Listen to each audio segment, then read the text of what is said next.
समुद्र का पानी का रंग नीला क्यों होता है? इस प्रश्न का उत्तर भारत के इस महान वैज्ञानिक ने खोजा है। हेलो नमस्कार दोस्तों, आपका स्वागत है आपके यूट्यूब चैनल कब कैसे में। दोस्तों मैं बात कर रहा हूं भारत के महान वैज्ञानिक भारत रत्न सीवी रमन के बारे में। वो आधुनिक भारत के एक महान वैज्ञानिक थे जिन्होंने विज्ञान के क्षेत्र में अपना अति महत्वपूर्ण योगदान दिया है। नोबेल पुरस्कार विजेता भौतिक विज्ञानी सर चंद्रशेखर वेंकट रमन, जिन्हें सीवी रमन के नाम से भी जाना जाता है। उनका जन्म 7 नवंबर 1888 को हुआ था और निधन 21 नवंबर 1970 में हुआ था। उनके पिता चंद्रशेखर अय्यर मैथ और फिजिक्स के लेक्चरर थे।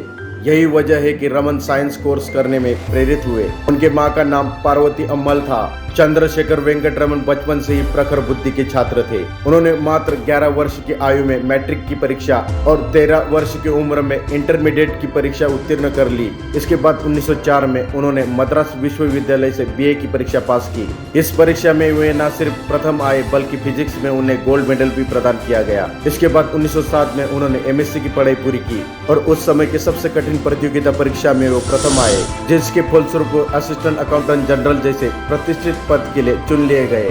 इसी बीच एक दिन सीवी रमन ने एक कन्या को वीणा बजाते हुए देखा। उस कन्या का नाम लोक सुंदरी था। उनको लोक सुंदरी का मधुर वीणा वादक इतना पसंद आया कि वो उन्हें अपना दिल ही दे बैठे। उन्होंने किसी भी तरह की देरी किए बिना अगले ही दिन वे उनके माता पिता से भेंट कर उनकी बेटी से विवाह करने की इच्छा जता दी। तो इस तरह उनकी शादी 6 मई 1907 को लोक सुंदरी अम्मल से हो गई। 10 साल तक की नौकरी करने के बाद वर्ष 1917 में सीवी रमन ने सरकारी नौकरी को अलविदा कर दिया। उन्हें उस समय कलकत्ता में नए साइंस कॉलेज में भौतिक शास्त्र अध्यापन कार्य के लिए प्रस्ताव मिला, जिन्हें उन्होंने स्वीकार कर लिया। सीवी रमन चाहते तो जिंदगी भर आराम और रुतबे की नौकरी कर सकते थे, पर वह सरकारी नौकरी से संतुष्ट होकर नहीं बैठे, क्योंकि उनकी मंजिल कुछ और ही थी। सीवी रमन का ध्येय यह था कि अगर वे विज्ञान क्षेत्र से जुड़े कॉलेज में रहेंगे तो अपने शोध कार्यों को बड़ी सहजता से कर पाएंगे। अच्छे अध्यापक होने के नाते वो जल्द ही छात्रों में लोकप्रिय हो गए। इसके बाद 1924 में सीवी रमन को ऑप्टिक्स के क्षेत्र में उनके सराहनीय योगदान के लिए लंदन के रॉयल सोसाइटी में सदस्य बनाया गया। सीवी रमन ने अपने मशहूर रमन इफेक्ट की खोज की थी।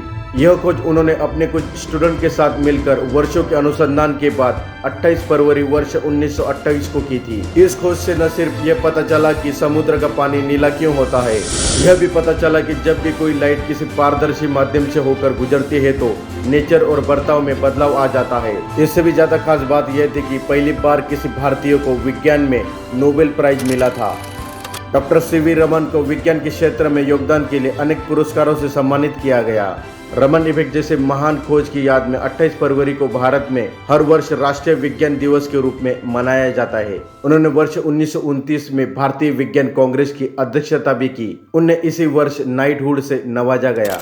वर्ष 1930 में प्रकाश के परिकिरण और रमन प्रभाव की खोज के लिए उन्हें भौतिक क्षेत्र में प्रतिष्ठित नोबेल पुरस्कार मिला। वर्ष 1932 स्पेन में सीवी रमन और सूर्य भगवंतन ने फोटॉन क्वांटम की खोज की थी। वर्ष 1947 में भारत सरकार द्वारा रमन राष्ट्रीय व्याख्याता की पोस्ट से सम्मानित किया गया। वर्ष 1948 में अमेरिकन केमिकल सोसाइटी और विज्ञान की खेती के लिए भारतीय संघ द्वारा अंतर्राष्ट्रीय रासायनिक खेती विज्ञान में भी उन्हें पुरस्कार मिला। वर्ष 1954 में उन्हें भारत रत्न से सम्मानित किया गया। उन्हें वर्ष 1957 में लेनिन शांतता पुरस्कार से भी सम्मानित किया गया। दोस्तों इस वीडियो में इतना ही। इस तरह की इंफॉर्मेटिव कंटेंट के लिए हमारे चैनल कब कैसे को लाइक शेयर सब्सक्राइब जरूर करें। धन्यवाद।